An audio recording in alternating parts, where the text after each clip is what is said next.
pimpinan PAS sendiri. Saudara, apa yang saya buat itu mereka marah saya. Apa yang saya buat itu mereka tak suka dengan saya. Apa yang saya buat itu mereka bertentangan pendapat dengan saya. Pasal apa orang PAS sendiri? Pasal apa orang PAS sendiri? Orang DAP saya faham kalau dia menentang arak yang saya buat. PKR saya faham sebab 40% daripada orang PKR terdiri daripada orang yang bukan Islam. 40% lebih kurang bilangannya yang diberitahu kepada saya. Tapi PAS 100% orang Islam yang bercita-cita nak menegakkan negara Islam. PAS sendiri menghalang Hasan Ali melakukan seruan kepada tempat-tempat arak, rumah urut, tempat-tempat hiburan yang tidak terbatas itu. Saudara-saudara, teman-teman di Bukit Antarabangsa,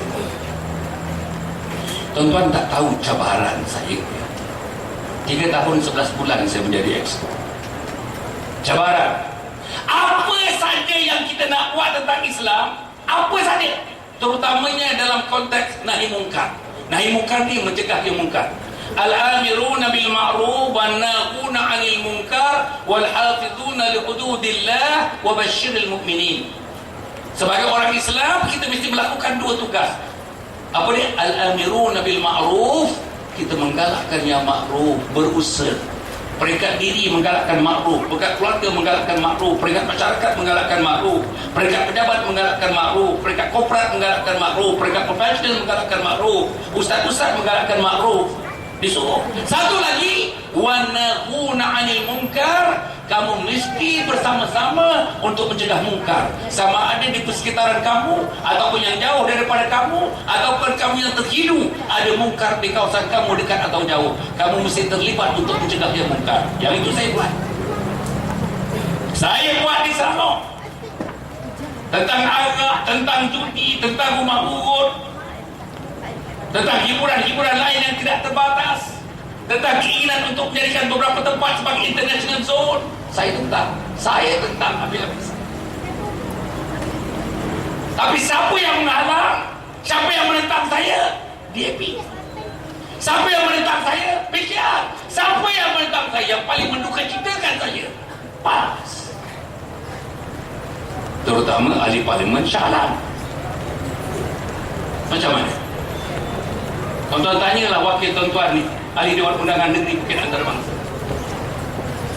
Di mana posisi mereka? Cuba sesekali tuan-tuan tanya, apa posisi?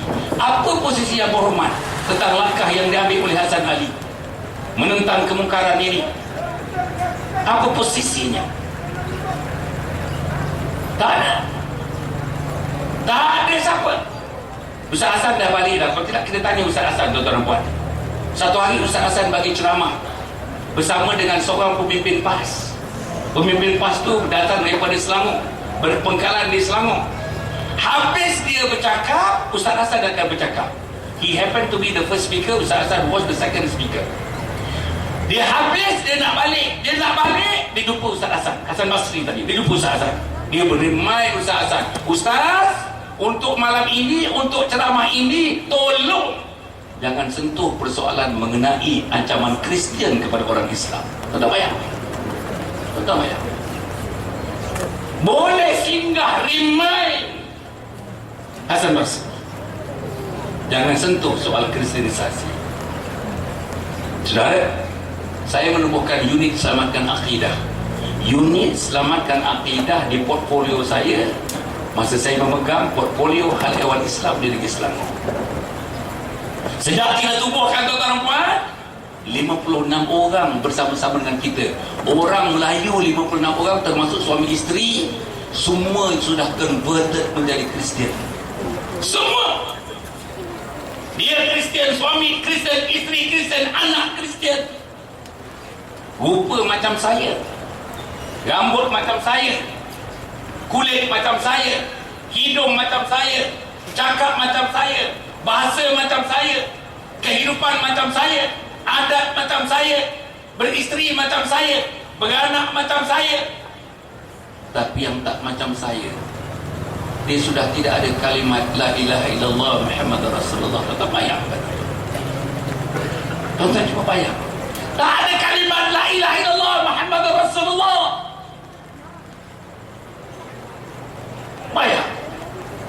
Kalau dia tak ada rumah, kita masih tolong lagi tuan-tuan. Tak ada tanah, kita boleh tolong lagi untuk mendirikan rumah. Tak ada duit, kita boleh bagi. Tak ada isteri, kita boleh carikan isteri. Tak ada anak, boleh carikan anak angkat. Tapi kalau tak ada kalimah syahadah, tuan-tuan nak tolong macam mana? Tuan-tuan nak tolong macam mana? Saudara, termasuk di Bukit Antarabangsa ini, Selangor dalam peta dunia ini menjadi tempat yang agak prominent di Malaysia, termasuk Sabah dan Sarawak. Selangor, saudara, daripada maklumat yang kita dapat daripada 56 orang ni yang sama hari bertemu dengan kita, suka bercerita dengan kita, dan mereka mempunyai minat untuk masuk Islam semula, mengucap semula syahadah asyhadu an la ilaha illallah wa asyhadu anna muhammadar rasulullah. Saudara, mereka menjadi Kristian sebab orang Kristian berpusing siang malam pagi petang untuk mencari mangsa-mangsa yang akan dikristiankan oleh pengembang-pengembang agama Kristian, padri-padri Kristian. Di Malaysia ni, tetapi di Malaysia ni, termasuk di Ampang, di Bukit Antarabangsa, di UK Heights, orang Kristian datang tuan-tuan. Semuanya very qualified. Ada PhD, ada 2 PhD, seorang-seorang ada 2 PhD. Datang daripada Denmark, datang daripada Sweden, datang daripada Amerika, datang daripada Australia, datang daripada Europe, datang daripada France, yang ramai datang daripada Holland. Yang terakhir untuk 3 tahun kebelakangan ini, yang paling ramai datang daripada Korea Selatan, daripada Filipina, dan daripada Indonesia. Datang ke Malaysia. Tiap-tiap orang datang, assignment dia sampai Malaysia, duduk 1 tahun, duduk 1 tahun, duduk 1 tahun. Apa kerja? Siang, malam, pagi, petang, bertebaranlah di Malaysia ini. Yakinkan Kristian itulah jawapan kepada kehidupan manusia. Bayang. Mereka yang sudah terlatih, bertahun-tahun dilatih untuk mendakwahkan Kristian. Berjumpa dengan anak kita yang tak semayang, berjumpa dengan anak kita yang tak baca Quran, berjumpa anak kita yang tak cari ilmu di masjid, berjumpa dengan anak kita yang tak pernah ke surau, berjumpa anak kita yang tuan-tuan yang selalu meraihkan hiburan yang tidak terbatas, berjumpa dengan anak kita yang tunggang menunggang whisky brandy. Apa nak jadi kepada agama dia? Apa nak jadi kepada kalimah syahadah dia? Dan jumlah anak yang sekian cukup ramai. Tuan-tuan tahu ya, saya satu masa dulu mengepalai Akrab, Akademi Keluarga Bahagia Malaysia, 38 tahun tuan-tuan. Masya Allah tuan-tuan, you bayangkan budak tingkatan 4, tingkatan 5, budak tingkatan 6, budak universiti yang saya pimpin tuan-tuan selama 38 tahun, jumlahnya ratusan ribu tuan-tuan. Tak mau semayang orang ni, tak ingin nak semayang, tak berminat nak semayang. Program 4 hari 3 malam. Kalau suruh semayang cukup susah, suruh bangun tidur pagi 5.30, memanglah daripada 300 tuan-tuan, tak ada 20 orang yang dapat bangun pagi pukul 5.30. Tak boleh. Bacaan semayang hampir semuanya gagal. Doa iftitah hampir semuanya tak boleh baca. Anak kota, anak desa, anak orang besar, anak orang kecil, 38 tahun tuan-tuan. Saya belum jumpa lagi anak-anak kecuali budak sekolah agama, budak sekolah Arab, budak mahat tahfiz yang boleh membaca rukun qauli, rukun fi'linya, bacaan dan perbuatan sembahyang subuh 2 rakaat penuh dengan markah yang dianggap penuh. Tak ada tuan-tuan, tak ada. 38 tahun tak ada. Macam mana hidup tanpa agama, hidup tanpa dinding agama, hidup tanpa tuan-tuan, tanpa pegangan agama? Inilah kehidupan kita. Akhirnya rumah tangga kita nafsu-nafsi, mak dengan anak nafsu-nafsi, mak bapak dengan anak-anak nafsu-nafsi, adik-beradik pun nafsu-nafsi. Mana ada cahaya keimanan dalam rumah, cahaya amalan ketakwaan dalam rumah, cahaya Islam dalam rumah? Anak-anak sampai umur 14-15 tahun tak sembahyang, tak tahu sembahyang. Bayang tuan-tuan, saya tadi menyebutkan pahaman yang namanya pahaman dipanggil hedonism, pahaman iaitu budaya hiburan yang tidak terbatas. Satu lagi pahaman yang sangat bahaya, itulah cabaran kepada kita, namanya pahaman secularism, pahaman yang memisahkan antara agama dengan kehidupan harian. Render unto God things which are gods, render unto Caesars things which are Caesars. Clear demarcation between word of God and word of man. Clear definition between the domain of God and domain of man. Ini masalah besar. Sehingga kan kita merasakan tuan-tuan puan, hal mengenai agama private, hal mengenai semayang private, hal mengenai puasa private, hal mengenai akidah private. Inilah yang berlaku sekarang ini. Ini yang berlaku. Saya pernah tuan-tuan mengadakan summer camp dengan anak-anak. Ada ibu yang datang kepada saya, bagi tahu saya, Dr. Hassan Dr. Hassan, I would like my children, ada 2 orang anaknya ikut program, seorang lelaki, seorang perempuan. I would like to my children to follow all your program, except this one written here in the program, except the prayer. Itu bayang tuan-tuan dan puan. Disuruh anaknya ikut semua program kecuali semayang. Macam mana tuan-tuan mungkin tak percaya, tapi saya ada pengalaman 38 tahun tuan-tuan. Macam-macam ibu-ibu, macam-macam ibu-ibu dan ayah-ayah, apalagi dalam rumah-rumah tangga yang bercerai-berai, yang tak habis-habisnya, yang bertergantung, bercerai tidak, bersatu pun tidak, sebumbung tidak, tak sebumbung pun tidak. Sekarang sudah jadi norm tuan-tuan dan puan. Hidup suami isteri yang dah kahwin 10 tahun, 15 tahun, 20 tahun, tak satu bumbung, satu rumah tapi tak satu bumbung, satu rumah tapi tak satu bantal, satu rumah tapi tak satu bilik, satu rumah tapi tak satu tempat. Masya Allah. Dan macam saya sebut tadi di Kampung Limau, di wilayah Persekutuan dan di Selangor, terutamanya Petaling Jaya, insiden perceraian antara yang tertinggi dalam dunia. Insiden perceraian antara yang tertinggi dalam dunia. Apa sebabnya? Tiga-tiga tadi. Terlalu materialistik, terlalu hedonistik, terlalu sekularistik. Ini masalahnya, cabaran. Okey, macam mana nak keluar dari percabaran itu? Saya dengan teman-teman telah mengusulkan satu sistem yang kita buat. Kita punya brains. We have got a couple of people giving their brains almost in 3 months, almost every night, every day. We conduct meetings after meetings, meeting after meeting, coming to a resolution. Nak dapatkan satu resolusi macam mana nak memerangi penyakit masyarakat ini, penyakit yang anti agama, penyakit yang terlalu obses dengan materialism, terlalu obses dengan secularism, terlalu obses dengan hedonism. Macam mana kita nak memerangi masyarakat? Bahkan penyakit ini ada dalam rumah kita. Ambil gambar-gambar lucah tuan-tuan. Majalah yang separuh bugil atau terus bugil dalam rumah kita. Saya diberitahu oleh para ulama tuan-tuan, daripada dulu masa saya belajar di Amerika Syarikat, jangan ada rumah dalamnya ada gambar-gambar yang menggambarkan aurat-aurat wanita. Kalau ada gambar-gambar tersebut, malaikat tak masuk dalam rumah. Malaikat tak masuk dalam rumah, apa dia kata?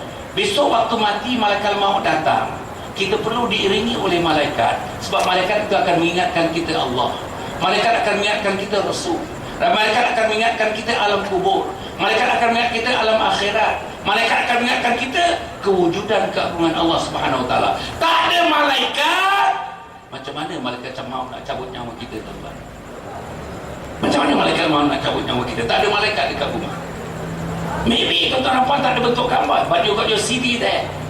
Maybe tak ada gambar, but you got dalam kita punya hadis, ada dalam hadis kita.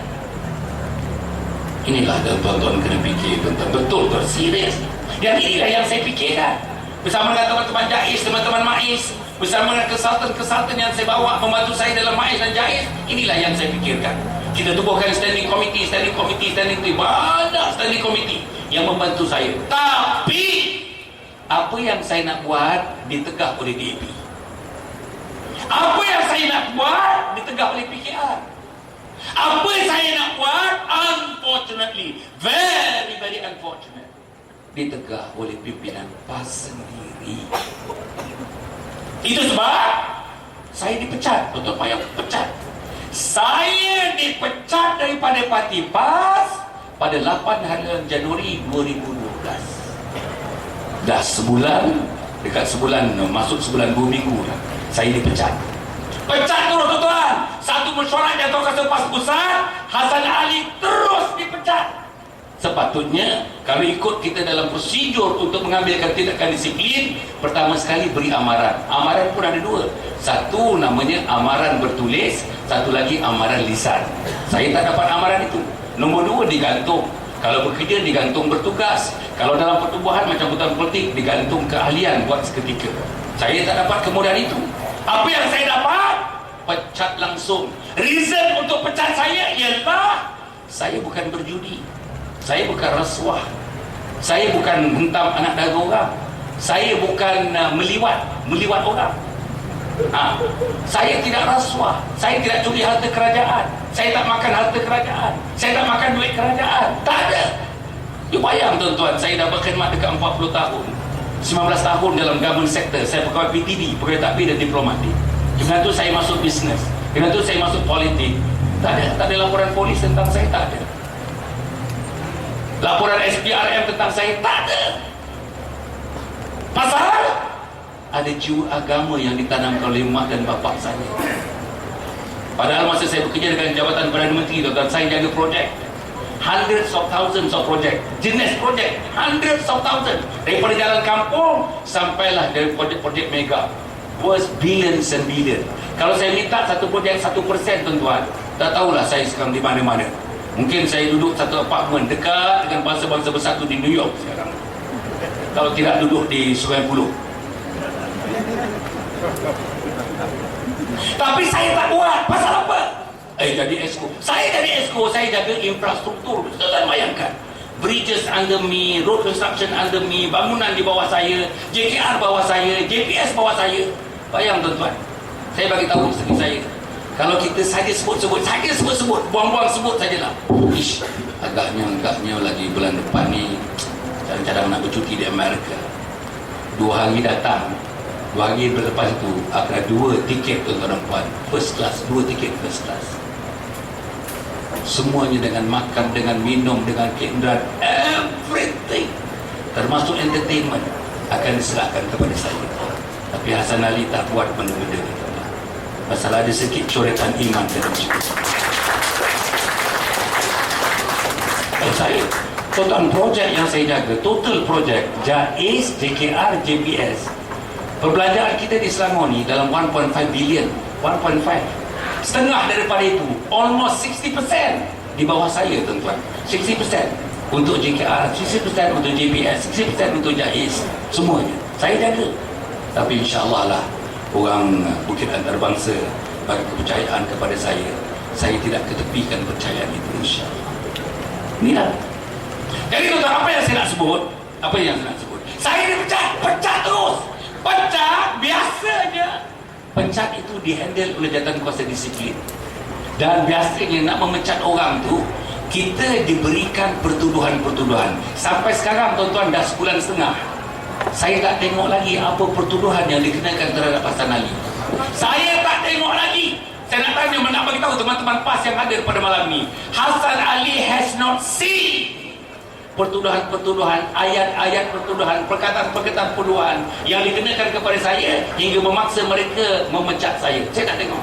Dan biasanya saya ni create satu history dalam PAS, di mana saya dipecat, tindakan disiplin yang paling atas, last resort diambil, pecat saya. Itu pecat ni last resort, tapi mereka terus ambil last resort, pecat saya. Dalam keadaan saya tidak diberi walau satu saat pun untuk membela diri. Walau satu saat pun untuk membela diri. Dilakukan oleh Parti Islam se-Malaysia. Kalau Parti Komunis Malaysia saya faham, betul. Kalau Parti Sosialis Malaysia saya faham. Kalau Parti Republikan Malaysia saya boleh faham. Tapi Parti Islam se-Malaysia saya tak boleh faham. Jadi tuan-tuan, untuk sahabat-sahabat yang lebih faham, sahabat-sahabat PAS, tuan-tuan dan puan, tak faham dia hentam saya dalam blog, tuan-tuan tengok ya, dalam Twitter, dalam FB, hentam, apa, saya tak ada masalah. Tapi saya nak bagi tahu, tadi sebelum pukul 8, dalam pukul 8 ada sahabat telefon saya daripada rumah, telefon saya ke rumah, tuan-tuan dan puan. Sahabat mengatakan dia mengadakan perbincangan dengan salah seorang yang paling hampir dengan PAS selama 2,5 jam, membincangkan, kawan memberitahu kepada dia macam mana sekarang ni orang PAS nak handle Hasan Ali. Tak tahu dah macam mana nak handle. Pasal, tuan-tuan, minggu lepas saya berada di Batu Gajah. Batu Gajah Perak, tuan-tuan dan perempuan, berapa ribu orang yang hadir? 15,000 orang. 3 hari selepas itu. Saya dah sebut tu. Belum lagi. Belum ambil lagi. Amboi, Bukit Antarabangsa bangsa ni, tak sampur. Okey, 3 hari selepas yang saya hadir 15,000 orang, ahli parlimen Shah Alam turun, tuan-tuan. Turun. Kononnya nak menangkis hujah-hujah yang saya beri. Yang datang 150 orang, tuan-tuan. 1%. Tadi kalau saudara tengok, di kawasan yang tak berapa besar tadi, Sungai Limau, Kampung Limau tadi, Kampung Kerinci, tuan-tuan, kehadiran rasanya 3 kali daripada kehadiran yang ini. Betul, tuan-tuan? So far saya rasa kehadiran yang paling kecil sekali dalam sejarah ini, yang ke-16 roadshow saya ni, yang paling kecil sekali, agaknya pasal hujan dan sebagainya. Dekat sinilah yang paling kecil sekali. Tapi tak apa, tuan-tuan, tak apa. Yang kecil pun nampak, tuan-tuan, semangat, bagus. Dalam hati bila lah nak habis. Tuan-tuan, apa yang penting sekalian ni? Saya mengatakan tadi, Hassan Ali bertanggungjawab sampai pemimpin kecil di Selangor, di Malaysia. Tuan-tuan jangan lupa, tuan-tuan, saya dipecat sedemikian rupa without them taking into consideration that I was naib Presiden PAS selama 6 tahun. Naib Presiden, tuan-tuan, saya ni naib Presiden. Saya Pesuruhjaya PAS, number 1 PAS leader di Selangor selama 8 tahun berturut-turut. Takkanlah itu treatment kepada saya. Panggillah saya. Kalau Datuk Ni Aziz panggil saya berlari, saya datang. Betul-betul berlari. Dan masalah saya, kalau ada masalah dengan PAS, bila saya ke Kota Baru, berjumpa dengan Datuk Ni Aziz, berjumpa dengan Presiden Ustaz Hadi, berjumpa dengan Timbalan Rojinul Am, Datuk Harun Bin. Apa Datuk Ni Aziz sebut dalam mesyuarat? Dia sebut dalam masa 4 minit. Dia tak nak panjang-panjang, dia kata. Pertemuan di Kota Baru tak nak panjang-panjang. Apa dia kata? Saya terharu, saya sangat gembira kerana saya dapati masalah-masalah yang berkaitan dengan PAS telah selesai. Maka saya mengadakan kenduri. Dia kata kenduri, dijamu kita sikit, hari itu kenduri. Saya nak cadangkan, dia kata Ni Aziz, satu kenduri besar dibuat di pusat, dalam mana ahli-ahli PAS satu negara menyumbang untuk mengadakan kenduri itu. Kes sudah habis. Habis dah kes, tuan-tuan, dah habis dah kes dah. Tutup. Ni Aziz kata Hassan Ali punya kes dah habis. Tutup. Tapi 2 hari selepas itu berlaku 901, himpunan 901. Tak ada kaitan dengan PAS 901. Saya buat kenyataan. Dalam satu press conference saya buat kenyataan. Saya kata 901 khususnya kepada mahasiswa-mahasiswi, tak payah pergi. Jangan pergi. Pasal saya dah cek 7 universiti. I check one by one, talking to the registrar, tuan-tuan. Mengatakan nak cek peksa tak peksa budak-budak ni. Semua 7 universiti dalam minggu peperiksaan. Apa saya kata? Saya nak mereka ke Cambridge, saya nak mereka ke Harvard, saya nak mereka ke Oxford, saya nak mereka duduk di Ivy League, universiti-universiti yang ternama dalam dunia ini. Anak Melayu kena membuktikan kebolehan mereka. Maka mereka mesti tumpukan perhatian kepada peperiksaan itu, bukan pergi kepada 901. Nombor 2 saya sebut, 901 itu ialah masalah peribadi, melibatkan seorang manusia, hal peribadi dia. Bukan kali pertama, bukan kali kedua. Mungkin ada siri-siri yang lain. Saya kata jangan pergi. Itu masalah peribadi. Bila masalah peribadi, berikutnya, hari berikutnya, wakil Dewan Undangan Negeri mungkin antarabangsa buat kenyataan akhbar. Apa dia kata? Dia nak minta PAS ambil tindakan disiplin serta-merta terhadap Hassan Ali. Besoknya bermesyuaratlah PAS Pusat, dapat queue daripada timbalan Presiden PKR, mengadakan mesyuarat, pecat Hassan Ali. Sekarang ni Hassan Ali, tuan-tuan dan puan, orang PAS, pimpinan PAS pening kepala, tak tahu macam mana. Saya turun di mana-mana, tuan-tuan dan puan. Di Kota Baru sekarang ni dah 10 hari. Saya ulang tadi, saya cakap dengan Kampung Limau tadi, 10 hari dah orang Kota Baru nak cari padang. Nak cari padang yang boleh memuatkan 30,000 orang. Dia kata permohonan untuk mendapatkan, kata mereka lah, betul tak betul saya tak tahu, permohonan untuk mendapatkan Stadium Sultan Muhammad sehingga ini belum dapat jawapan daripada kerajaan negeri. Sebab itu alternatifnya cari padang-padang yang boleh menampung 30,000 orang. 30,000 orang sedang menunggu saya pada 29 hari bulan 2 yang akan datang.